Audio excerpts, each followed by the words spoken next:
Le président du tribunal, qui est le président du tribunal militaire, et les deux juges assesseurs qui sont des juges civils, qui sont des juges au tribunal militaire.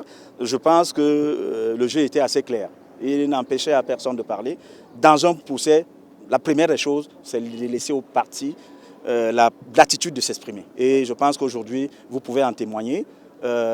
Celui qui voulait s'exprimer s'est exprimé et je pense que ça va aller dans ce sens-là. La seule chose qu'on a demandé maintenant, qu'on mette le dossier à notre disposition parce que ça n'avait pas toujours été le cas lors de l'information judiciaire. J'espère que cette fois, tous les éléments de ce dossier, on va les mettre à notre disposition et on saura pourquoi on dit ceci ou pourquoi on ne dit pas ceci. Voilà. Lorsque j'ai demandé le huis clos, c'était d'abord basé sur le fait que dans ce dossier, vous avez environ 17 ou 18 accusés, parmi lesquels pratiquement 14 sont de la DGRE. Et la DGRE, du directeur au directeur des opérations et aux autres éléments, nous savons tous que c'est le service de renseignement au Cameroun.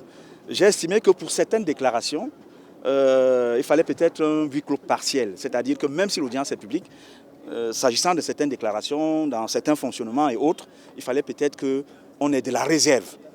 Alors, j'ai eu à retirer par la suite cette demande lorsque, au cours de cette audience, un avocat s'est levé pour dire qu'il a été constitué par l'État du Cameroun comme partie civile.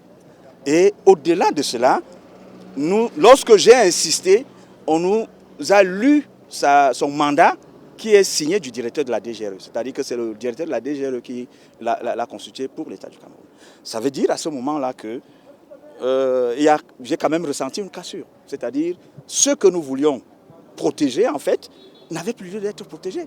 Puisque la DGRE elle-même venait au procès comme étant partie civile. Ça veut dire que repousser un peu, déjà, on commence à voir venir. On va repousser tout sur ses ex-employés.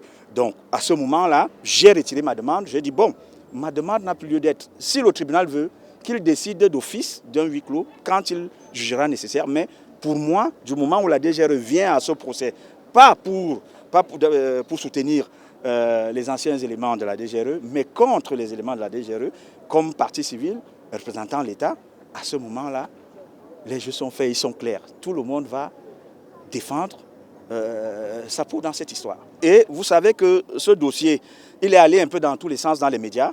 Je pense que le discours du commissaire du gouvernement, c'était également de dire, peut-être en faisant en sorte que ce procès soit public, les gens comprendront ce qu'il y a dans le dossier. Et ils n'auront plus besoin d'interprétations erronées. Ils vont comprendre exactement ce qui s'est passé dans ce dossier, parce que tout le monde va s'expliquer. Ce sera en public, on ne dira plus que tel avait dit, on a entendu dire, mais on l'a vécu en direct, ces déclarations. Et votre client est au centre de ces activités? Mais bien évidemment, mon client est au centre, ça il n'a jamais nié, puisqu'il a été directeur des opérations et c'est lui qui a dû organiser certaines choses. Mais nous ne voulons pas qu'on mette sur la tête de notre client ce que nous n'avons pas fait, ou bien que nous ayons été à l'initiative de ce qui a été fait. Voilà notre combat dans ce dossier. Et comment est-ce qu'il aborde ce dossier? Donc, vous savez, c'est un militaire, il est serein. Le militaire reste serein, et surtout un militaire des renseignements, il reste serein. L'avocat aussi. Très stoïque. Vous l'avez constaté aujourd'hui, très serein. Je ne laisserai pas faire. Je défends je défends les intérêts d'un individu. Je ne défends peut-être pas une cause, mais je défends un individu. Il s'agit quand même de quelqu'un qui a servi, qui a des états de service assez élogieux.